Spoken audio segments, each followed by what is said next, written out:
Good afternoon, Riveters. Welcome to another edition of Rivet City's Rivet Flash. I'm your host, Tritus, and with me, as always, is Red and Ash, otherwise known as Wolfpaw, otherwise known as Blue-Haired Person, otherwise known as Person with Headphones, otherwise known as...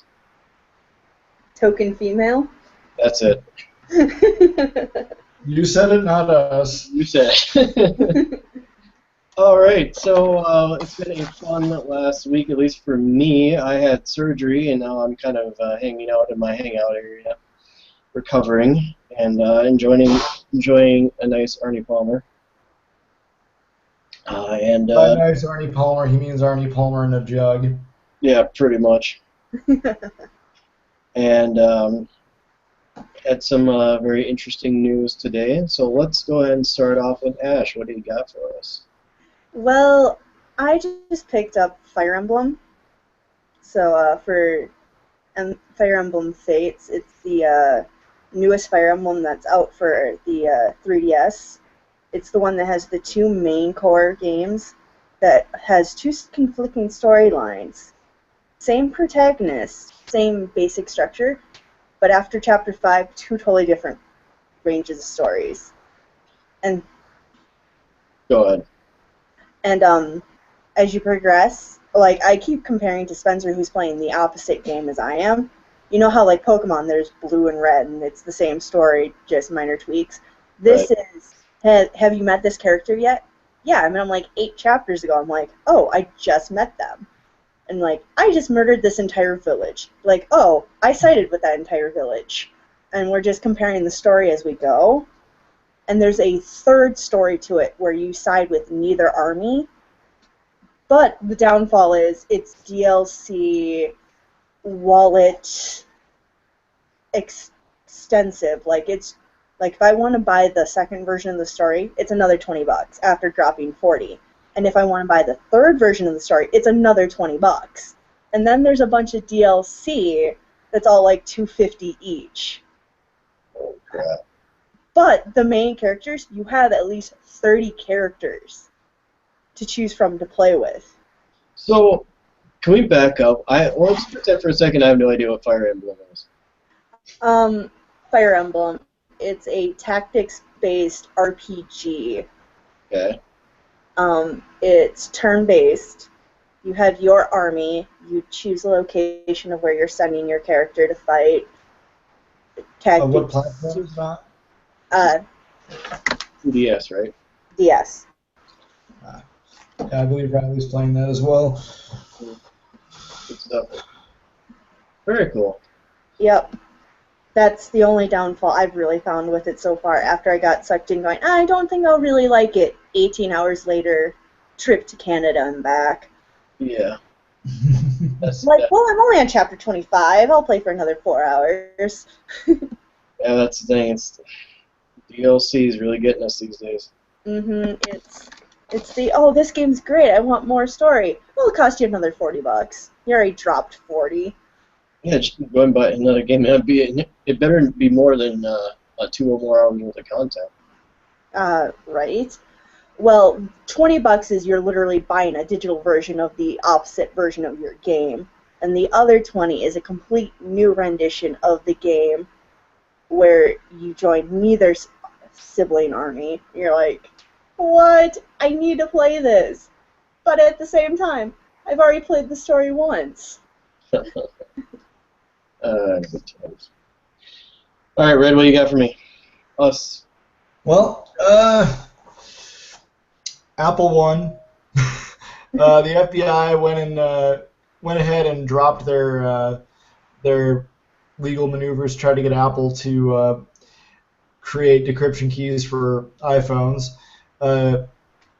As I had suspected, like I said in a previous flash, I was fairly certain that mobile forensic kits existed that allowed for the breaking into encrypted phones.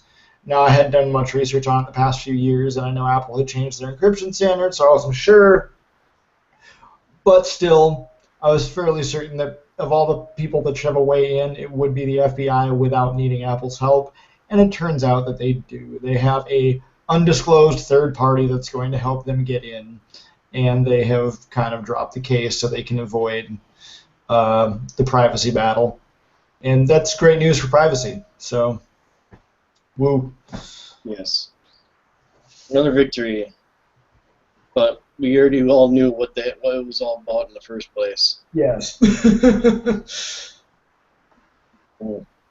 It's crazy how that. I'm glad it turned out that way and not another way. Because that could have Right. been sideways really hard, really fast. Sure. Well, so Microsoft, in its infinite wisdom, decided it would make a chatbot that would learn. So the idea was they basically create a Twitter account and have it interact with people, and it's basically a way to test AI and language learning. And it instructed it to basically talk to strangers and tried to get it to talk to strangers on the internet, and it went really sideways really fast. Yeah, it wasn't supposed to emulate like a teenage girl. Yeah, something like that. It was called Tay Tweets, and like the face looks like a like canned teenage girl.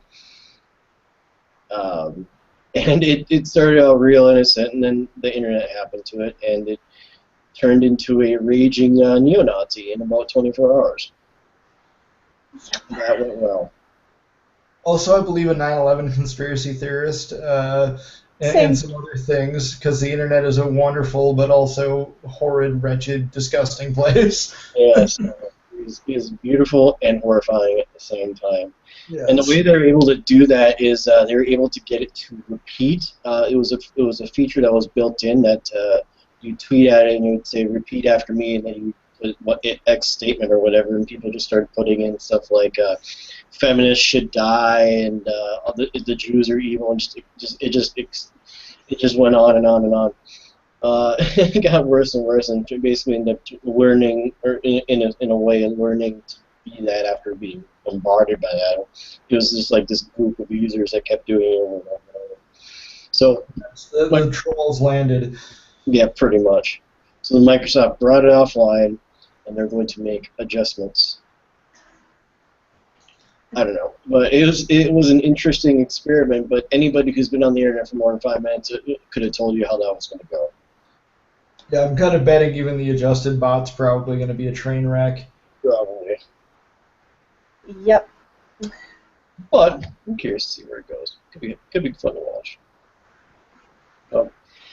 That's what I have for big global news. In local news, the Thunderbird, the Ramada in Bloomington, is being shut down.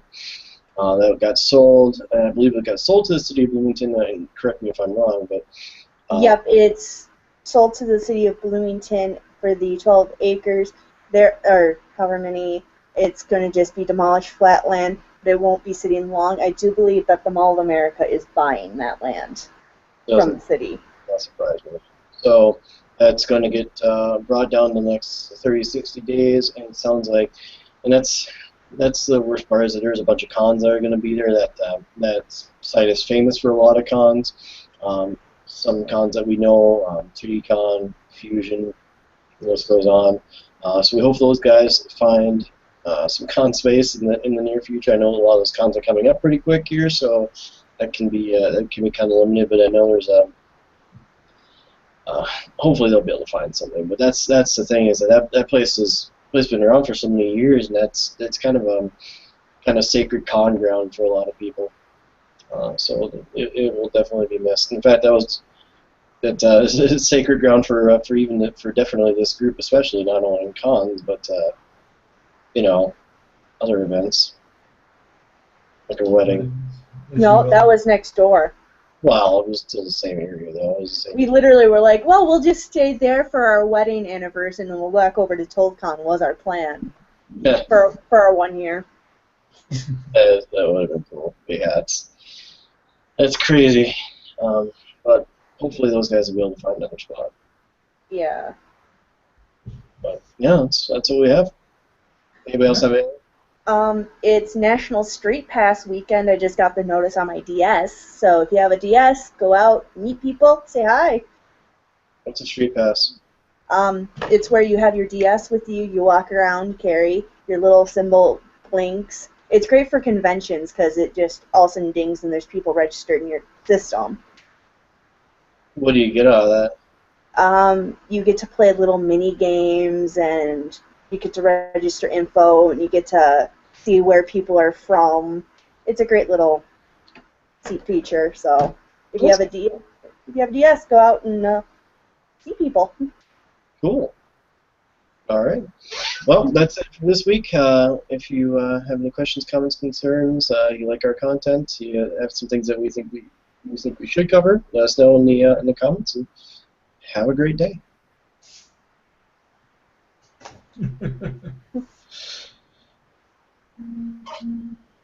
That's all I have.